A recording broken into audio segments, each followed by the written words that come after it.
AVCT stock is actually realizing the true nature of the rising wedge or the ascending wedge that we had right over here. Now, how far or how low can it actually go? When can it stop and when can it recover, essentially?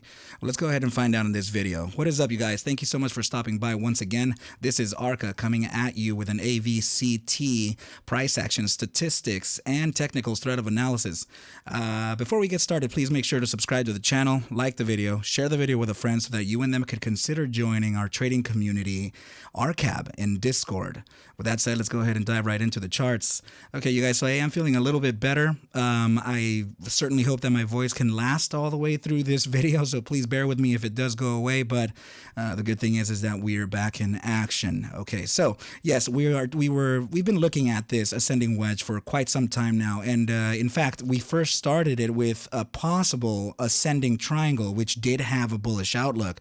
Unfortunately, that triangle was invalidated entirely with the price action making new higher highs and making a series of higher lows as well. Now, usually when we do have this contracting type of price action, it presents a bearish scenario.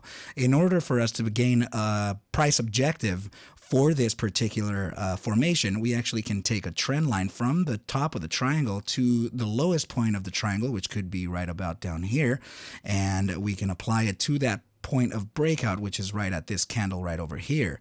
So we can see a potential test of our very bottom, this little candle that is very hard to see right there.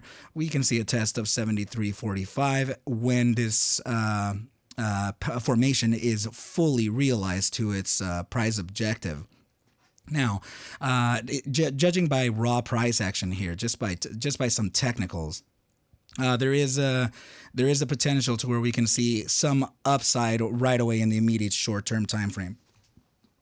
Excuse me. I am looking at already a short-term time frame. We are on the 4-hour chart here, but I'm talking about more on the hourly or the 30-minute. There is the possibility to where we can see this candle, or I'm sorry, the following candle after this one here. Follow some upside move to the 786, to the not 786 at about 95.21, 95 cents before facing some continuation to the downside. Now we are gonna look at this as a up and down and up and down and up and down, all the way to this point right here. This formation and this target may actually take a few days for us to be able to realize it. And there is also the FOMC minutes coming up on Wednesday the 23rd, so that could also present a negative catalyst for assets like this. And what I mean by negative catalyst is that the markets may be a little fearful of what the Fed might say as far as continuing on with rate hikes. So a lot of people are expecting a hopeful pivot. We're expecting a slowing of the rate increases, hopefully a 50 basis points, which is 0.5%, so 0.50. So there is that possibility too, that we may be pricing in the overall market space that catalyst, and we can be dipping into that catalyst. So when they do give us the announcement of possible 50 bips, this can actually rally. Not saying that that's going to happen. I'm just saying what can potentially happen, right? Hypothetically. So let's go ahead and move on to the next chart and see what we have. So this is the statistical side of the AVCT analysis. We are looking at it on a larger time frame here. This is a 2-day, and we can look at it as a type of macro time frame as well. So even with the price action coming back down to these, with red candles here, our stochastic momentum, which is similar to an RSI, is suggesting still a continuation to the upside alongside the volatility represented by this indicator BBWP continuing its contraction phase to the downside via both the volatility component, which is the spectrum line, and the moving average. This was a criteria that we were looking for for a while now, so that we can start applying a metric that we got from an entire backtest throughout the entire history of trading of the AVCT asset. We actually backtested the consistency of the upside trajectory on the stochastic momentum by itself, and also we backtested volatility versus momentum profile. And these are the several iterations that I took by hand. Some of that criteria was actually done with the duration of the iteration, the upside thrust on that iteration, and also the amount of times that we guessed the upside correctly versus incorrectly, which are represented by these green lines right over here. In that backtest, the stochastic momentum performed pretty good. So we are looking at, out of 12 total iterations throughout the entire trading history on the 2-day chart for AVCT, we're looking at 10 out of 12 guesses to the upside correctly based on just the stochastic or the momentum oscillator. You're looking at an 83.33% accuracy to the upside. Now, using the volatility versus momentum profile test, we are looking at 12 out of 12 iterations, which is very rare. We're getting an averaged upside accuracy of 100% spot on, with an averaged upside thrust of 58.53% over the span of just over a month. This is proof of work. So now that percentage of 58, the upside thrust 58.53 can be added now that the criteria has been met. Every single time we have gone all the way up into the critical volatility buildup, which I consider to be anything beyond this red line here, which is beyond the 90 percentile. So we needed both the volatility component and the moving average pitched to the downside alongside stochastic momentum pitched to the upside. We did get both of those confirmations, and since the firing of the signal, we can actually see a rise of 58% right to the 2 fib, just under the 2.272 and between 154 and 160. So that is a move that is statistically backed. Now, when is it going to happen? It is, since the firing of the signal, to be fair, we can see, let's see. It's been 8 days out of the averaged, let's go ahead and pull up those metrics again, out of the averaged just over a month. So we do have to practice some patience in what's going on here. A lot of the catalysts, like the FOMC minutes, do have to be solidified first in order for us to make this this start to rock and roll, per se. Okay, so let's go ahead and dive right into the next chart. This is going to be the RSI. We're going to gain a direction bias for the coming sessions.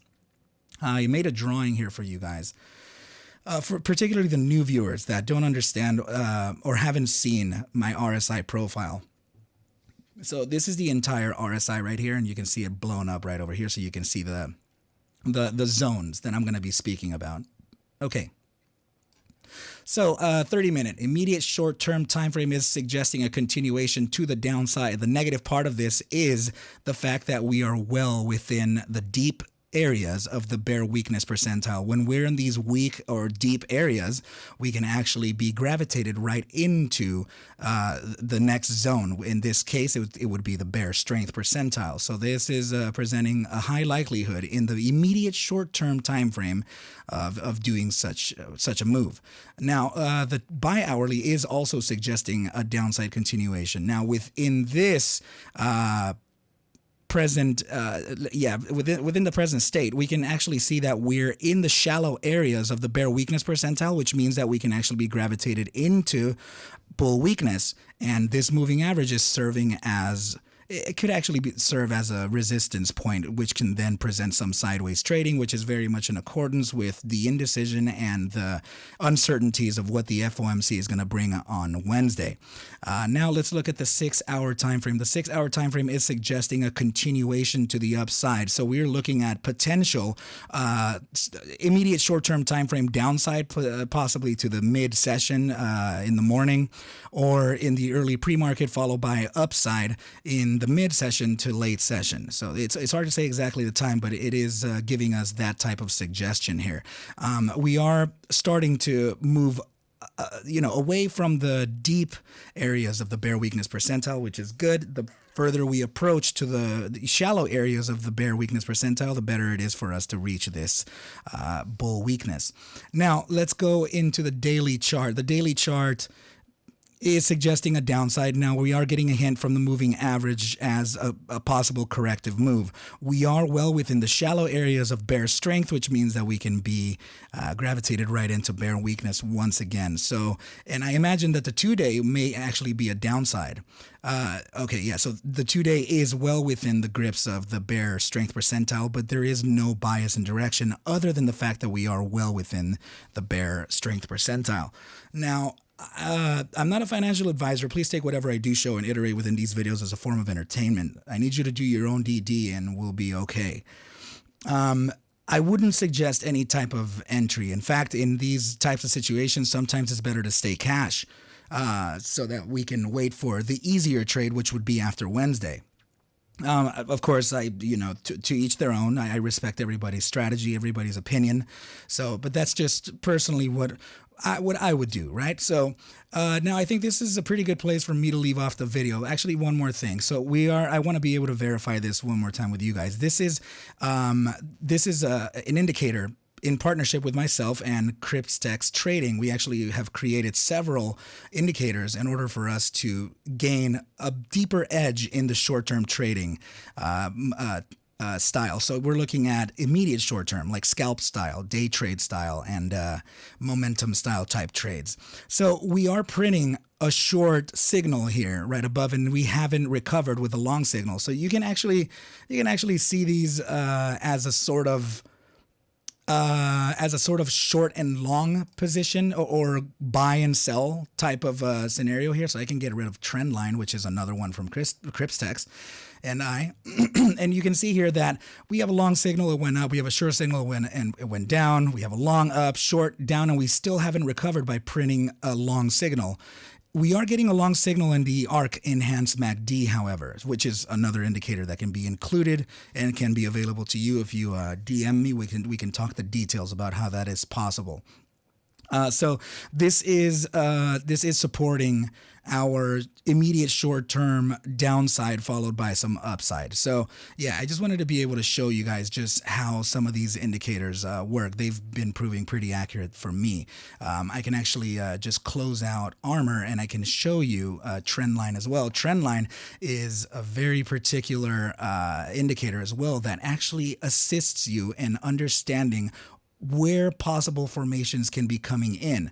It's giving you a previous low is giving you a previous high. You get signals to just know how the trend is happening. But yeah, with that said, I think now is a good place for me to leave off the video. If you have any questions, I'll make sure to leave the links in the description below for you to reach out to me. Consider joining the ARCa trading community in Discord. Excuse me. Please consider visiting me on Twitter. Say hi. And yeah, I wish you all a great weekend, and I'll catch you at the bell on Monday. Adios.